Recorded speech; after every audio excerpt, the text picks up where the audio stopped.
Hey, Dre Smith, it's nice to see you again. We're going to do a little quick update and meet some of the 501 boys that we talked about in the last interview.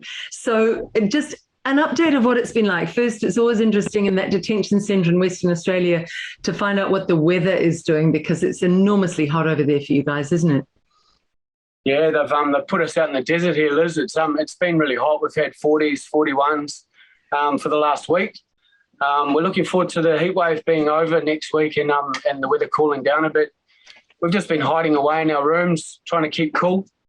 And that's really hard for active men. Does the tension rise when all you can do is hide in these little boxes in these detention centres? What's it like, Dre?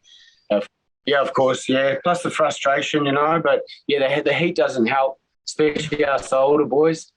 Look, we get up early. We go do our training first thing in the morning. Yeah. And then by the time it gets to 36, 37, we come back inside and we try and stay out of the heat. And then at night time, we'll go and train again, 8, 9 o'clock at night when it cools down. So we can get our training in, yeah. But it has been really hot and the breeze is coming from the desert, so it's been hot. And you've had a few fires as well around there, haven't you? A few bushfires? Yeah, we had a few bushfires, yeah. You'll see the helicopters and that on our TikTok page. But yeah, we had some big bushfires here the other day. Yeah. Mention again that TikTok page because you've had what, 5 million views? 5 million views. Yeah, we got 5 million views. Yeah, 5.1 million views on one of our videos. Happy about that. That's phenomenal. That's phenomenal. Yeah. That's just about the population of the whole of New Zealand. Yeah, it's cool, man. We're stoked. We're happy. Yeah, we've been going live as well.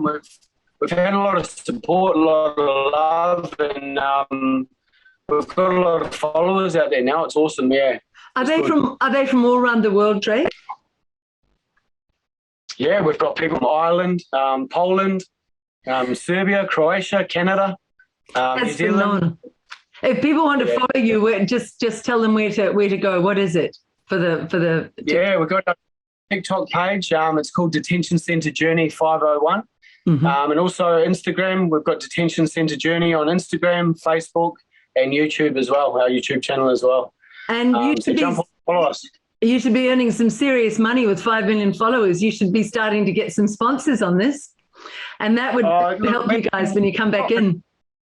We never did it for any money, We just done it just for a bit of fun and a bit of love, we're not taking the money here. But it would be practical because you want to come back to New Zealand and be able to get settled in here. There's also another thing. You want to get a bit of a message back to Kiwis and particularly this government. What would you, just to help Kiwis, if I was Ardern here sitting saying, oh, it's Omicron, we have to keep the borders closed. What's your message, Dre? What's your message on behalf of the 501 boys to the Prime Minister of New Zealand? Tell us what you'd say. Just human to human, actually. Our message is that we're Kiwis, we're born in New Zealand. Most of us raised in New Zealand. We've come over here to try and seek better opportunities. Something's happened along the way and we've ended up incarcerated. We need to come home, we need to come home to our family so we can move on with our lives. Being stuck here in between political arguments, and blaming each other about who's responsible for flying us home. We've had no COVID cases in any of our jail systems or inside detention centres. We've done everything that's been asked. We're double vaxxed. We're ready to come home. We've done all our medicals, ready to fly. And it's just the borders that are stopping us from coming home. But we're ready to come home. And the punishment's done for the crime. We were never sentenced by the judge to do another 6 months on top of our sentence in a detention centre. We just want to come home, yeah. We've had enough and we're just home. This detention centre is like you said in the last interview, it's worse than prison. And that's the thing. You've done your prison time. You've done your time. It's time to integrate you back into New Zealand, help you come back here. And for people who say, oh, they're all going to cause trouble in New Zealand, do you think the guys that I'm about to meet are going to cause trouble in New Zealand, or are they just guys who want to come to their home and start a new life? What would you say, Dre? Yeah, look, these boys are the most loving bunch of boys we've got, man. They've helped me through my jail. They've helped me through detention centre. We're a big family.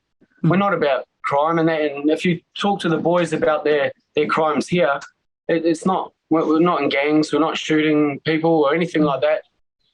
We're loving boys, and look, we've done our time, and we just want to move on with our lives, and come home and work hard. And you know, all of us have worked hard here the whole time we've been in Australia. We don't get benefits here, so we've all worked, we've all paid taxes, but we're ready to come home. Just spend with our family. And I love that last time when we talked, Dre, you said you want to help come home and you want to help all these guys get settled into a good life. I think Kiwis really need to get behind this. But in order to do that, you and I talked about this last time, they really need to know each of the boys. So can you introduce, and we'll get to know them a little bit, just short conversations. But I really want to meet them and know them as people. Yeah, we've got top boys here, and most of these boys have all been in our TikTok videos. But the first one, we've got Nahi. Nahi's from Kawerau back home. He's been in Perth for quite a long time. Family members here, but he's getting ready to be deported as well. But we'll bring Nahi in. He can come say good day. Nice. Lovely. Nahi. Hello. Well, that's a pretty sharp haircut you got there. Have you got a top barber in that place? How'd you get such a good haircut? One of the Samoan boys cut our hair for us. It's looking very nice, Nahi. And just tell us briefly, how long have you been in this detention centre, which you weren't expecting to be locked up in? You were not expecting to be kept in Australia this long. How long have you been there, Nahi? I've been in 15 months now. 15 months, over a year. Yeah, it's a long time. Nahi, what did they tell you when they first put you in there? Did they say it'll just be temporary, just while we're sorting out COVID, or what was the story? So they put me in here and they just said they're waiting to sort out my other charges, which took them a year, and then they ended up dropping them. So now I'm still waiting to leave. Nahi, who is helping you legally? Have you got help to push this through? Not to get back to New Zealand, just to fight my 501 case.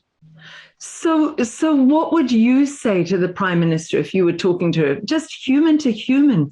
What's your heart saying? Because you've got family back here, haven't you? Yeah, I've got family back there, yeah. I just want to come home. Just please get me home. Yeah. Yeah. Have you had some really down times? 15 months is a long time to wait when you're thinking of coming home. What's it been like, Nahi? Oh, no, just hanging out with the boys and train. Just get through it. No other way really to do it. What's your family saying back in New Zealand? Oh, they just want me to get back. The sooner I get back, the better, you know. What do you most miss about New Zealand? Oh, everything. The food. I love the food back there. What will be the first place you'll visit? Will it be the bush or the sea or a waterfall you love? Where would you most love to go when you come home?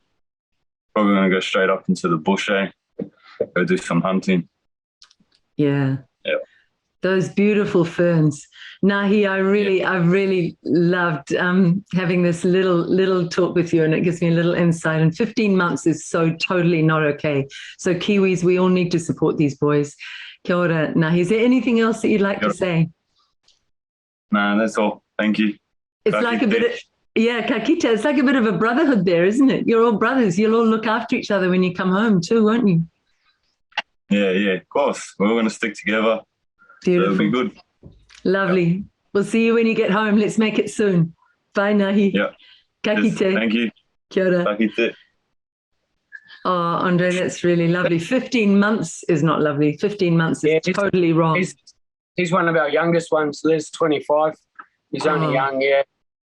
He's been in detention centre longer than he spent in prison, you know, which is really rough, yeah. But he's a good kid, you know. He's helped us all out a lot. Yeah. Yeah, he's got a nice... shows us right.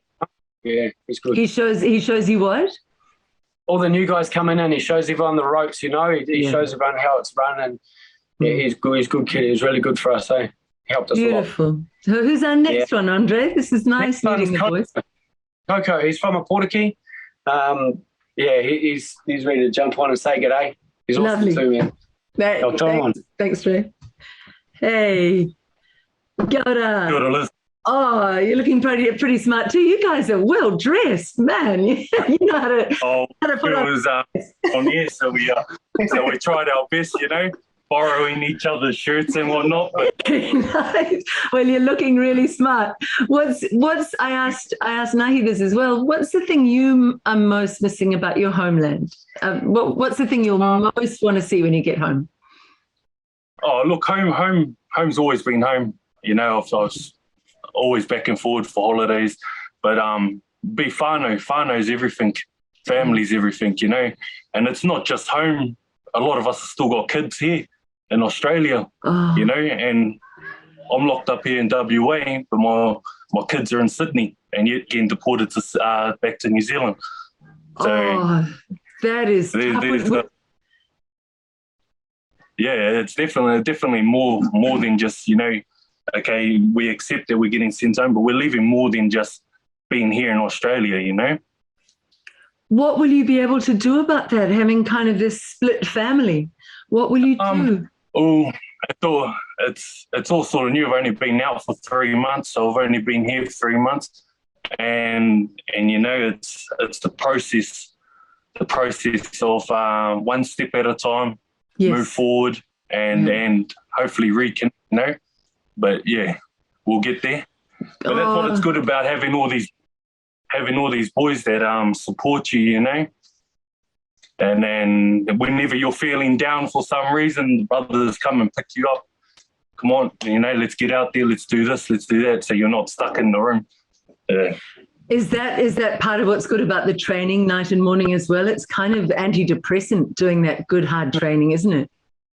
It is, it can be, but luckily we've got Dre there to make sure that we don't skip a beat. Yeah. How does he do that? He's good motivator, yeah.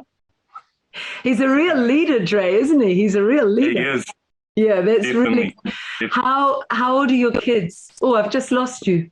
Let's see if we can bring you back up. Oh, there we go. How old are your kids, Coco, in Sydney? 10 and 5. Little girls, little boys, what are they? Girl and boy? One girl. Yes. They must be missing their dad. Would you ideally, once you're home, like to bring them over to New Zealand then? Look, there's more to that as it is, with the ex-partner, but those are still issues that we're still working on. We've just lost we're losing the connection's a little bit rough. It might be the heat out there. You've had to, so with all of this, you've had to dig deep, I imagine, to find a real strength within you. Have there been those times you've almost surprised yourself with how strong you're being with all of this? You're locked up here. You've already done your time. Why can't you get home? You can't see your family. There are a lot of challenges, Coco. You have to find your character. Yeah, definitely. I think a lot of us that are from back home too, that have been brought up back home, I think that's sort of already installed in us in some sort of way, with the upbringings we have back home in New Zealand. But not just that. I think when you are down in those points, that's where I found the bro. He was running te reo classes in jail. Going to those, it gave you a little bit of mana or a little bit of a pep when you walked out of those classrooms, to take back to the blocks or whatever. But it was good. It was nice. It helped a lot of us, helped a lot of boys through depression, through a lot of things, mental health. Yeah. And that was Dre teaching the te reo again, was it? Yeah. Well, Dre and a few others before I got there, but yeah. I can tell you this, Coco, my impression, but I've only just met you and it's on Zoom, but you've got real mana. You've got something really, really strong and centered about you. What would you love to do in New Zealand if you had the money to, set up something you really love? What would you love? To be honest, just to get back to roots. Maybe, for me personally, to extend my knowledge on our te reo, on our culture. Beautiful. As a Māori, there's so much that could be done when we get home. But as long as we got our positive attitudes and, when we get back there, for me, it's going to be mahi, get work, set back up, and then just take it as it comes, pretty much on the way. What's the mahi you'd like to do if somebody's looking to employ in the Apotiki area? What's the mahi you'd like? I've been doing mining industry for the last 12 years now. Yeah. Flying in and out all around Australia, Papua New Guinea, a few other places, you know, back home. I've worked back home. So I'll probably just go back for now into the mining industry, whether it be shutdown work. Or if somebody in Apotiki wanted to pick you up and train you in something new, you'd be happy for that? You'd be up for that? Yeah, let's go kiwi fruit picking. Nice. Or let's think of other things. There might be someone in Apotiki thinking, I could train that man because he's already keen to learn. He's studied his te reo. He's got a pride in himself. You just never know what Kiwi will watch this and think, I'm here to help Coco. It's been really lovely talking to you, Coco. No worries. Yeah, and nice to meet you too. Thank you. Let's bring you home soon. Dre, that was lovely. No worries. Yeah, he is. Good boy, that one, eh? Yeah. He's killer. Yeah. That te reo teaching has been really important. I can feel it. We're having the sound is a little bit coming and going, might be the heat, and we're having a bit of trouble with the connection, but it doesn't matter because what's coming across is the wairua, the soul, the spirit that's really beautiful in these boys. Right. They want to come home, don't they? Absolutely. Yeah, we all want to come home. Who's the next one? Who's our next? We've got BJ from Auckland. He's coming in to say good day. Nice. Bring him in. Yeah, great. Yeah, BJ. Oh, good. You've got the cool sunnies. Everyone's got something slightly cool about them. I've got the cool haircut, the sunnies. So BJ, how long have you been in the detention centre now? I've only been here since the 1st of December, so relatively new to the detention centre process, but my story is probably a little bit different to everyone else's, and you could probably pick it up by my accent. I don't really sound like a Kiwi.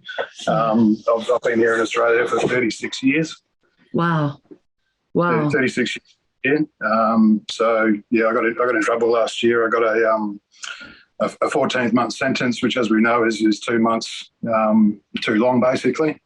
And just despite the fact of being in the country for so long, despite the fact that I've got no ties back home. I haven't been back to New Zealand since 1998.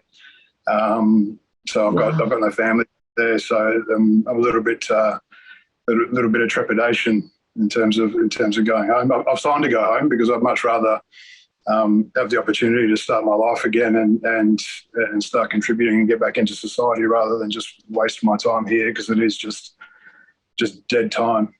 It's so cruel, and you boys have done your time for the mistakes you've made, so that's cleared, and you want to just get on with a reputable life. But your family is really in Australia. How do you think you'll cope with that? Will you try and just bring family back across the Tasman to New Zealand once you're settled in? How do you see that playing out long term? That's tough. I mean, it is tough. In particular, my parents, because my parents are quite old now. They're pushing 70. Dad, in particular, is really unwell. He's had some major health issues over the journey. He's just about to have 2 major surgeries coming up in February in a couple of weeks. So, and were your parents both born in New Zealand? Were they both born in New Zealand? Yeah, born and bred. Mum and Dad both from NZ. I was born there too. Mum and Dad. Unfortunately, I'm the only one in my family that never became an Australian citizen. So hence why I find myself in this position. I was 10. I was 10 when Mum and Dad became citizens, and for whatever reason, they didn't make me one. I think the question was put to me at the time whether or not I wanted to become an Australian citizen, and the All Blacks probably had just had a win or something like that, and I was feeling patriotic, and I was like, no, I want to be a Kiwi. And I mean, even as an adult, Mum and Dad had put it on me to become an Australian citizen, and I never wanted to lose that identity, even though I'd spent the majority of my life here in Australia. I never wanted to lose my Kiwi passport. I never wanted to lose that attachment to my spiritual home. Yes. But unfortunately, it's come back and bit me in the bum. Would you know what part of New Zealand you'd like to settle in? Have you got ideas? Would it be Auckland where you were born, or would you like to go more rural, maybe Opotiki where some of your mates are? Or where would you like to go, do you think? I mean, I think I'll go where the work is. You know, I've been pretty successful in my career. I run hotels for a living, so I've always worked in the hospitality industry. I'm tertiary educated. I've got a degree. When I got in trouble, I was general manager for 2 hotels here in Perth. So my skills are transferable. And I think, you know, with hospitality being like it is in NZ and all the adventure tourism and stuff like that, there'll be plenty of opportunities for me. So in terms of where I go, it'll just be where I can find work. Yes. So, and I'm not going to ask any of you about what you've done your time for, because that's done. That is in the past. And I think that should be forgiven and let go. And every human should be allowed to start again really sincerely and say, I want to contribute to society. So if anybody would like to offer an opportunity to you, then they can get in touch with me, liz.gunn@freenz.org. And I just feel something good will happen to you when you come back to your homeland. I understand that trepidation, but it's very, very tough what the Australian government has done to people who are, in effect, big contributors to their society. You've paid taxes all these years, haven't you, to Australia? And then they've been ruthless to you. Ruthless. Yeah. You're an Australian and they're happy to take your money until you do something wrong. Yeah. And you know, what I did wrong was they weren't crimes against society. They weren't violent. They weren't sexual in nature. Nothing like that. It was just a dark time in my life as I struggled through COVID and a breakup of a relationship. You know, like the rest of the boys here, we're not bad men. No. You know, we're not. You've got a real brotherhood there. You'll all help each other too when you come home. Does that lessen the trepidation for you a bit? Oh, yeah, 100%. And you know, I've been embraced by the brothers, even though I've come in, you know, looking and sounding like an Aussie. You know, I haven't been back to New Zealand since 1998. It hasn't mattered. You know, I've been welcomed in and been included, and I just love it. That's how I view Kiwis as a people. You know, that's the big difference between Australians and New Zealanders. And New Zealanders, it's that sense of community and that sense of belonging and how everyone shares.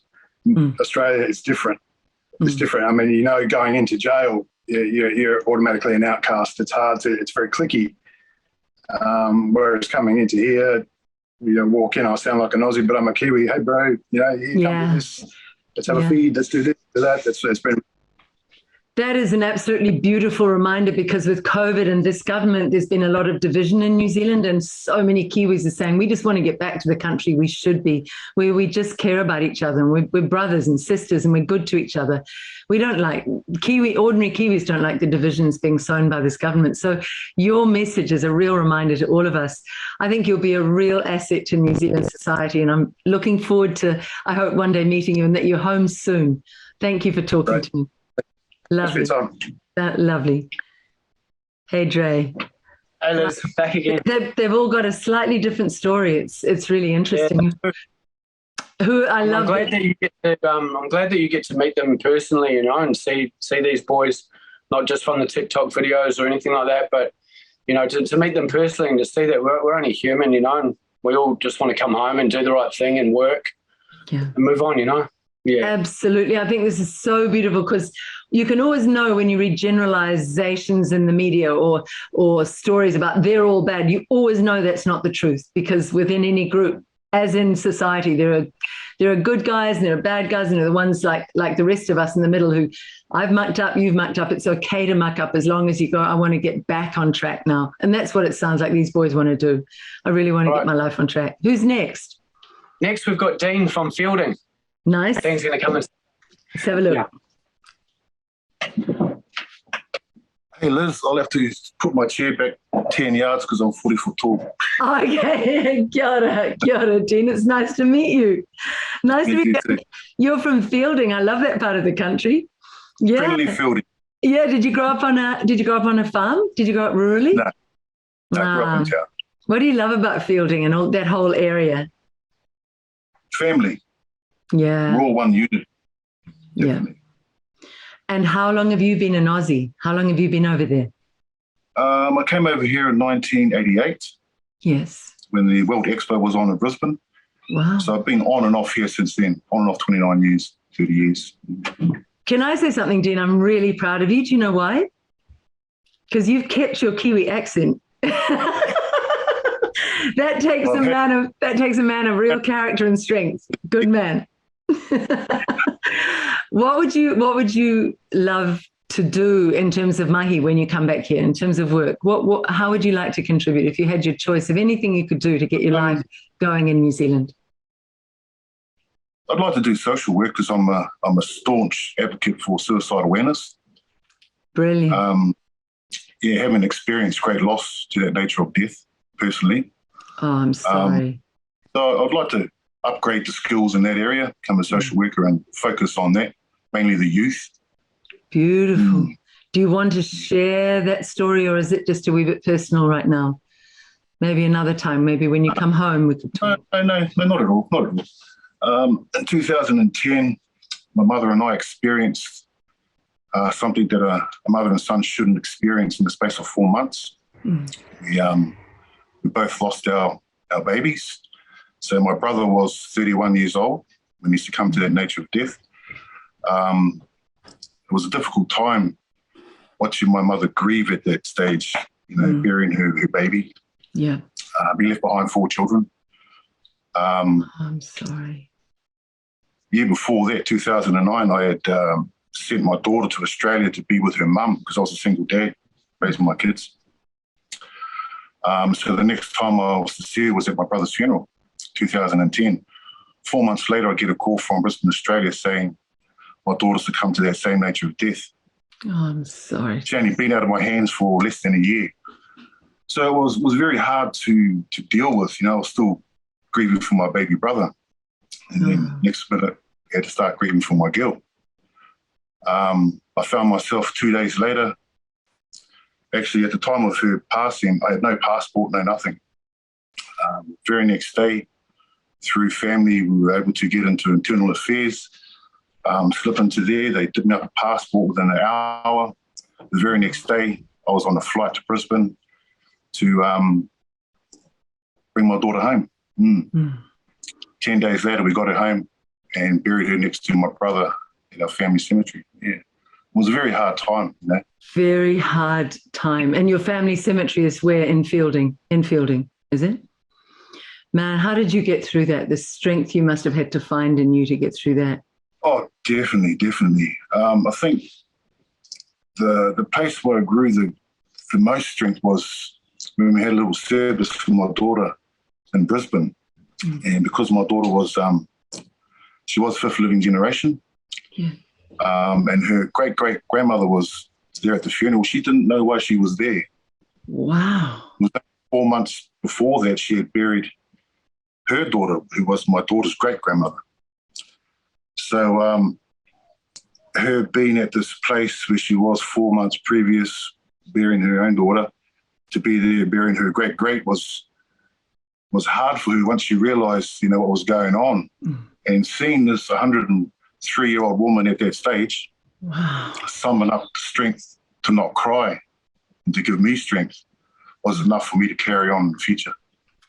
Those kuya, those powerful leader women, those amazing elder women are incredible within Māoridom. Yeah, lived to be 105. Wow. And we celebrated her birthday with Sunrise Australia, the Channel 7 TV show. And they come and did a little documentary, so to speak, on her, asking how she lasted this long, 105 years. She put it down to bananas at the end of the day, 1 banana a day. And all that potassium. She must have been amazing. But now in New Zealand, we're actually having quite a raft of suicides. And I want your message, because, each of you boys that I've met, the 501 boys so far, I can see you can each contribute to this country. How could you help in a message right now to someone who might be watching this feeling down, feeling desperate? There's a lot of that desperation at the moment in New Zealand because of all this COVID lockdown and the fear and all the other stuff that's gone wrong. What would you say, having been through that? What would be your message right down the camera to someone who's who's just thinking maybe that's the way out, which is never the way out. We need all of us to stand together. See, I believe that depression is when you're living in the past. Things have already been done. You can't go back and change it. I believe that anxiety is living in the future. You can't do things that haven't happened to you. The gift of healing is now in the present. That's the gift. If we deal with any mental health issues now, there can be healing. So you can't go back in time and change it. You can't go into the future and change it. Because none of those places exist at the moment. Everything is now. Search for help. Call for help. Use your voice. No matter how big, how small, any issue, if it's affecting your mental health, seek help. It's vital that you get to breathe another day, because your smile can affect someone else, make them smile. I love that. I love that word. I love that word tupuna. And when I feel really down, I cry out to my tupuna, to my ancestors, and I say, hey, I really need to know you're there. I need to know some guardians, good guardians around me. And often I get a reply. Do you get that? I go, always there. Always there. Whether it be through a smell, whether it be through an old song you hear on the radio and you haven't heard that song for a million years yet, that was their song. And it's them letting them know that, letting us know that they're here with us. You know? Beautiful. And that's the thing, that when you're asking one of the boys, you know, what they want to do as soon as they get home, for me, it's going to our urupa, so I can stand there and breathe and smile. For me, it's going to the different urupa around the country, so I can pay my respect to my loved ones that have passed since I've been incarcerated and since I've been in here. Last week, I was on online tangi. My mum's brother passed away. And although I appreciate the platform that was provided and me being able to be there, whether it be just a laptop sitting on the ground watching everyone's feet going past, to watching someone eating, I was there. But it's not as good as being there. So Auntie Jacinda, please get us home. We don't want to be in here any longer. We want to go home and grieve with our whānau that are grieving, be with our whānau, start our lives again. Not many of us call her Auntie Jacinda anymore. She's not being kind. And might be some points. yeah, she's not being kind enough to us. But boy, we're going to get Kiwis to support you guys coming home. And the urupa is the cemetery, isn't it? It's the burial ground where you pay those respects. You've got a really beautiful wairoa, a really beautiful spirit there. Thank you. And we look forward to having you back on home soil soon. Kia ora, Liz. Kia ora. Wow, powerful stories. Yeah, there's some awesome boys here, Liz. Yeah, they're going to be very beneficial to New Zealand. You know, all hard workers, and they've got a lot to offer. Beautiful, Dre. Did we have someone tap dancing in the background there, or was that someone banging on the door? That's the plumbing. That's the plumbing here at the detention centre. Yeah. Oh no, that happens every time. One of the taps and another. Yeah. Sorry. I thought someone was doing some heavy duty tap dancing in the background, waiting to show me. Have we got our friend who plays guitar really well? Who's that who plays guitar that I saw on the TikTok? We do. We've got Phil next. Yeah, Phil's going to jump in. Yeah, we'll bring him over. Okay. Brilliant. I'm looking forward to this. Yeah, there he is. Oh, kia ora, Phil. I'm good. I saw you on the TikTok and I just went, man, I want to hear him play a bit of guitar live. Have you got your guitar there? Yeah, it's just sitting over here. Yeah. How long, before we play, just tell us a bit about your story. How long have you been in Aussie, Phil? So, my parents come over to Australia when I was 2, just about 29 years ago. 29 years. And what's your lineage? Where do you whakapapa back to? So I'm full blood Samoan. Ah. But I was born in Otahu. Yeah. So you have also had a sense that your home and your whole life's been in Australia. You've contributed, you've grown up there, you've worked there, you've paid your taxes there. Yeah? Yeah, that's right. Do you I'm essentially Australian. Do you have family back here? I've got a couple of cousins. Yeah. But all my family is over east, over in Sydney and Melbourne and Brisbane. So how does that feel, the thought of being sent back to New Zealand by this harsh Australian government? How does that feel when your family's there?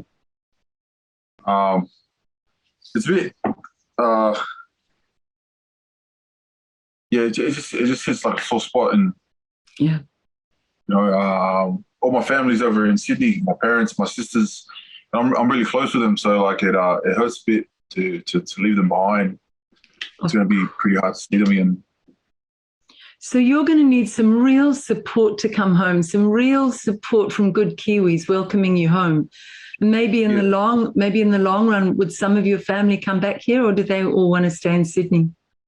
They'll come over and visit me because I'll be pretty all right on my own. So. Well, you won't ever be on your own, will you? Because you'll also have all these boys back as your family in a way. Your whānau. Yeah, that's right. Well, these boys here are my family now, so when we go back, we're all going to stick together. The only reason I'm on my own is because as soon as I leave my house, my parents see it as I'm on my own, but they don't know that I've got the support of some good blokes with me. Yeah. So your parents, are they pretty upset that you're being sent away from your home in Australia? They're pretty upset. They're pretty shattered, It's pretty shattered. It's so cruel what the Aussies have done. We're meant to be Anzac brothers. We fought in 2 wars together, and we're meant to look out for each other. Tell you what, if I ever get into Parliament, I don't know if I'll stand for it, but if I do, I'll be reaching out to the then Aussie leader and saying, we've got to stop this policy. This is just cruel. Anyway, that's an aside. But in the meantime, what keeps you going? What thoughts? Because you probably feel that same sense of trepidation of coming home to this country you haven't really lived in for so many years. But are there thoughts, daydreams that you have where you think, well, maybe I can go home and play my music and something nice might happen from my music? Do you have those sorts of daydreams? So I just focus on the work that I'm going to do when I get there. Yeah. So I'm kind of the same as Dre. We got a few certificates while we were in jail, and I just think about using them when I get there. That's good. What, it really is. What kind of work would you like to do? I want to get into being a health safety rep. Nice. And does that come from all the weights that you're doing and all the training you're doing all the time? Are you interested in health big time now? Yeah. Were you? What about music? Were you hoping that maybe something good might come from your music? Because I think you're a really talented guitarist. Yeah, I didn't ever want to turn music into a job. So I love music, and I found if you constantly using music as a source of income or a job, you kind of lose the love for it. So I've got music equipment getting sent over there for when I get there. So I'm just going to keep it in my house and share my music with my brothers that are here, and so that it's still enjoyable at the end of the week. So I can put the guitar down and pick it up whenever I want. I don't have to get forced into doing something I don't want to. Lovely. And do you have a partner or children in Aussie, anything like that? I've got no partner, but I've got a son, and I'm leaving my son behind. That's tough. How old is he? He's 9 this year. We need to really support you and embrace you when you come back. But I have this weird feeling you're going to meet someone really nice when you come home. I just have this feeling. I don't know why. Yeah. It's just come to me. So you might meet someone really special. Sometimes the worst things turn into the best things, and we look back in life and go, wow, I was really worried about that, but it turned out best after all. I really hope Kiwis will gather on. Could we hear a bit of your beautiful guitar? Would that be all right, Phil? Yes. All right. Here we go. No. I'll just play a piece, just a short piece. Brilliant. If you move back a little bit, then we can see your fingers on the fret as well, because it's kind of nice to see your fingering too. Yeah, cool. Nice.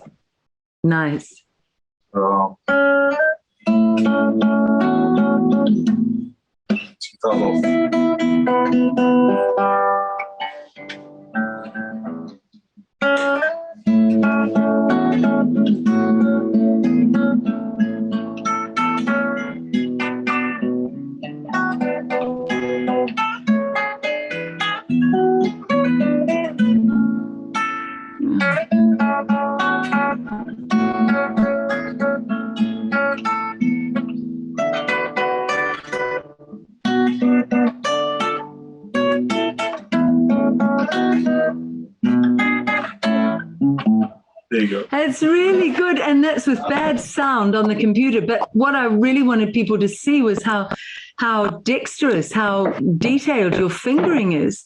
That's tough guitar. Is that all self-taught, or were you taught that? Were you taught that by someone? Nah, so I usually play by ear. Wow. I think you've got some real talent there. I think we need to find someone who'll pick that up and really take you further with some guitar that, you know, just really, really absorb you into something where you can have music for your joy. What part would you like to live? Yeah, what were you going to say? I love classical music on the guitar. I think it really resonates with how we are right now, because we're kind of in limbo. So the classical music kind of helps us relax a bit. Yes. Yes. Yeah. Have you always loved classical music on the guitar? Has that always been your love? So like it would have been about 8 or 9 years ago. I started trying to pick up classical, but I started off with a lot of slow jams and R&B, sometimes jazz music. But now it's a lot of classical. I like playing classical. So beautiful. There might be some groups back here who want to just absorb you and, you know, all jam, just all play together and you all learn from each other. That could be fun. Do you know what part of New Zealand you might want to move to? Have you got any ideas? I'm not sure. Yeah, I like Auckland. Auckland's all right. I wanted to go down to Wainui with my auntie, but Auckland's where the work's going to be. So Auckland's where we're going to go. Well, we don't know. There might be some other jobs around, but the main thing is to be near those brothers of yours in the 501 Brothers. Yeah. It was really good to talk to you, and even with the bad sound, I can see how much that music means to you. Thank you so much. It's been a real joy to talk to you. Thank you.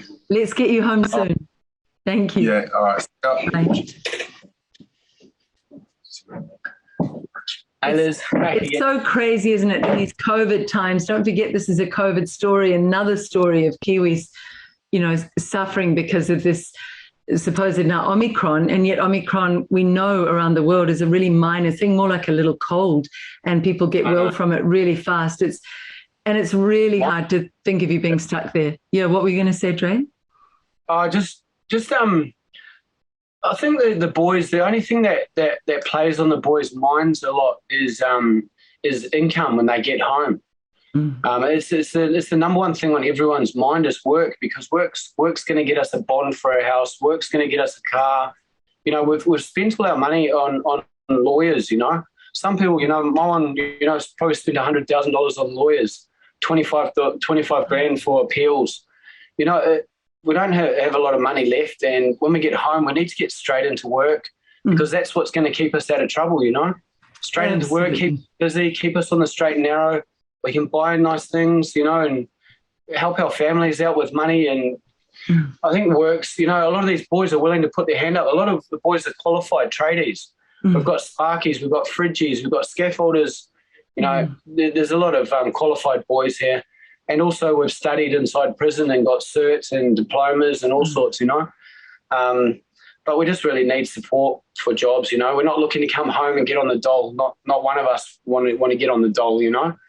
I've never ever been on the dole, but we just want to come home and work and hope that the opportunity is there and people don't look down on us for being 501s, because at the end of the day, we're only human, you know. Absolutely. And I think that's the thing. We just can't afford to do that to each other anymore. The inhumanity of looking down on people who've done their time, they've paid the price that is agreed by society. And I could see from every one of those exactly what you're saying. They want to start afresh. They want to start a good life. They're scared naturally about coming home. You know, will I be welcomed in? Well, let's get Kiwis who want to welcome them in to contact you, Dre. Let's put up your email address at the end. If people want to contact, hey, I might have a bit of work when you come home. If people want to say, look, I'd like to mentor or help some of your guys. certainly if people want to put some money into an account, we could put your account up, and that might help with a bit of a re-establishment fund, see if some funds come in. Just clarify something on that, Liz, is that if any money was donated to these boys, I'd make sure that it was going into like a house for these boys, so they can just go straight into house, and I'll help them get jobs. I do have some contacts back home, but it's more just to give them a bit of a head start when they get back there, you know. Yeah. Help them get some more clothing, you know. They might need work boots. They might need to pay for a new driver's license transfer. You know, it's just anything would help these boys, you know. Beautiful. It's not going to what I want to say, you know. I'm trying to help these boys, not, yeah. Dre, I really enjoyed talking to each one. I really did. There are boys. They need to come home. Yeah, is there one more? Got one more. We've got Pico, yeah. Our youngest one. He just turned 25 this one, yeah. Peter, he's from Christchurch originally, Lovely. yeah. Let's talk to PK. Last one. Kia ora, PK. Hey, you nearly missed out there. I was about to close. It's nice to see you. How long have you been in Aussie, PK? I've been here for 13 years. Wow. So do you feel you're more Aussie than Kiwi, or is New Zealand still home? New Zealand's still home. Oh. I love the show. I love the lifestyle here. I just thought I was going to stay here forever, but I just. Yeah. Have you got the same issue, PK, that you've got a lot of family over there, or have you got family back here in New Zealand? All my family's here. All your family? I got an auntie and uncle back in Auckland, Christchurch and that, but my main family's here. Parents, sisters, brother, nieces and nephew, my real close cousins. So how does that feel when you think that this government, after 13 years of being over there and working and contributing, and okay, you made a mistake and you paid the price for your mistake, but how do you feel that this government, this Aussie government, is kicking you out like this? I feel they did me wrong. I feel annoyed about it as well. I'm very upset about it. How are you feeling about coming home then, if all that family's on that side of the Tasman? Are you feeling trepidation, a bit of concern, or do you think you'll be able to slot in back here okay? I'm looking forward to coming back home. I'm excited, and I've got big ambitions and dreams and things that I really want to do, and yeah, I'm excited to come back home. That's a really good attitude. What are some of those dreams and ambitions? What would you like to do, PK? I would start my own business. Great. Do some boxing. Probably go pro, hopefully. So I've got one of the real close brothers that I call my big brother. He's about to go pro soon, and I want to be training with him. So have that on the side after work or before work. And just also do some travelling around and go back down to Christchurch and visit all my family that I haven't seen for years. Brilliant. I think there's a really good guy in Wellington called Billy Graham who might help you with the boxing thing. He's a friend of Steve Oliver, who I've interviewed, the MMA. I don't know if you've seen that interview there. He runs an MMA gym in Auckland. But Steve might have some contacts for that. And well done you that you want to get a business going, you want to get your life on track, and you're finding a way to be really positive. Do you think you'll be able to bring some family over once you're established? Do you think some of them might come back? That's the plan. They all want to come back. Nice. My dad, he wants to come back to New Zealand. He misses diving and hunting and all that. Nice. My sisters just want to come back home. They want to stay there for a while and show my nieces and nephew around. Beautiful. What is the thing that you're most looking forward to doing in New Zealand from your memories of New Zealand? Is it like the bush or waterfall, ocean, the big black sand beaches? What would you like?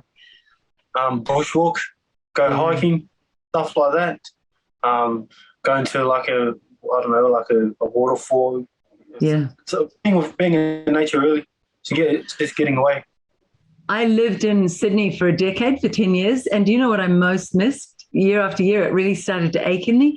I really missed the sound of the tui. I just love the tui. And it's such a Kiwi sound. Yeah.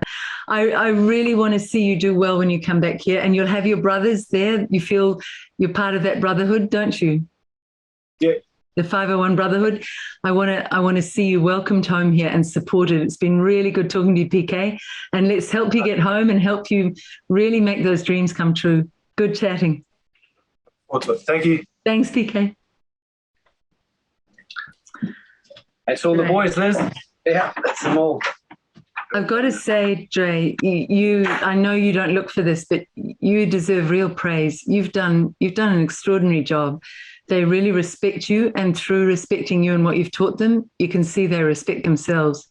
That's probably one of the greatest gifts one human can give to another. It's actually it's pretty moving what you've done.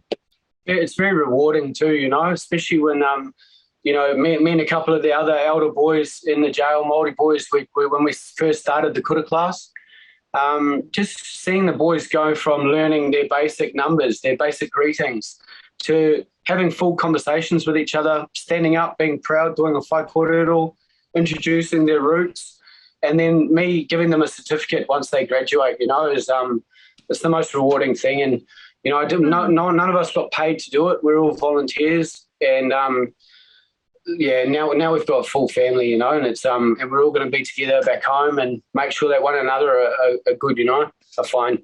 I love these boys, man. They're awesome, mate. They're a good bunch of boys. Yeah, when going to prison, I didn't expect to meet boys like this. Mm-hmm. I was kind of a little bit judgmental as well. Liz, going in thinking, oh no, I'm going to be in with a lot of bad people and junkies or whatever, but you kind of filter through people, you know, and good people attract good people like magnets, you know, and you end up with just a really good bunch of boys that are all there for the same reason, to make the most of it, to support each other and get through the tough times, you know, and pick each other up. Mm-hmm. That's what it's all about, you know. And then get out and be able to start a fresh life without people judging, and be able to support one another and be supported by our community in New Zealand. I think that's the big thing. Dre, you're a pretty phenomenal guy. And if people want to know your story, we'll link this to the previous interview that we did where people can hear your full story. But let's keep in touch with our 501 boys. We'll put the account up at the end and your email address if people have ideas for jobs. Or we also need Kiwis to really support you with pushing our media as much as they're capable of. Our mainstream media are not doing a great job at the moment. But let's see if they'll support this story to get you home, and also pushing our people in Parliament to get you home. Any support is really appreciated, you know, and look, we're just looking forward to returning back to our homeland. Brilliant. I really appreciate what you've done, Liz, and supporting us, and we all appreciate it. I just want to say thank you. Thank you. Tell the boys it was a real honour to meet each of them. I really enjoyed this tour. They're so nervous too, the poor boys. And I just couldn't believe the sharp haircuts and the cool threads and the whole thing. They're pretty. Those haircuts weren't done with the lighter either. They're done with clippers. Don't try that at home. No, because some of the TikToks you'll see different ways of doing haircuts if you look at them. And Dre, it was really fun. And I would like somebody to look at sponsoring you boys big time, because if you're getting 5 million views on TikTok, well, why shouldn't you be sponsored? Okay, you're not looking for that, but man, somebody who's smart will say 5 million reach. I could sponsor them, and that's got a big reach around.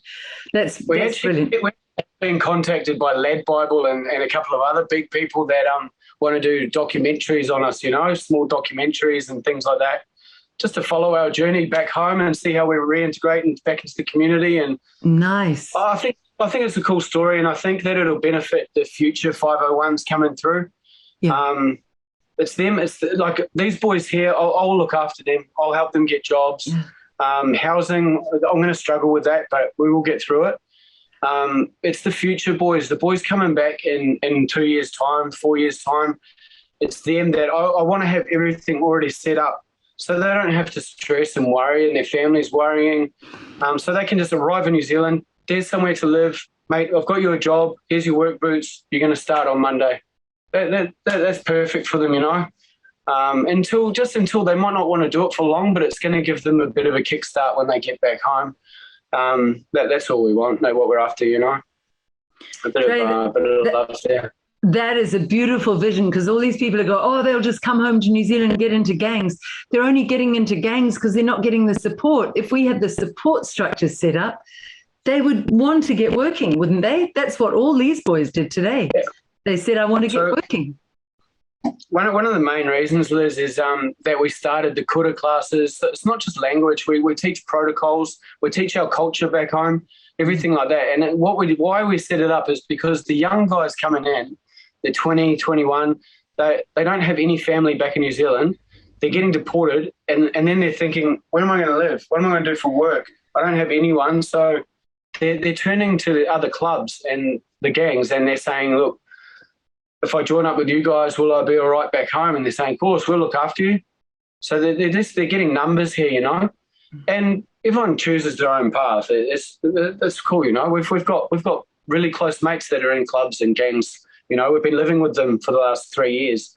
But these young guys, we're trying to steer them in the right path so they're not scared when they get home. They know that they've got us back there. They can reach out to us at any time. We'll help them with work and that, so they don't need to turn to crime. The only reason they're turning to crime is survival. They get given $180 when they return and a 1 week's accommodation. And then what? You're on the street.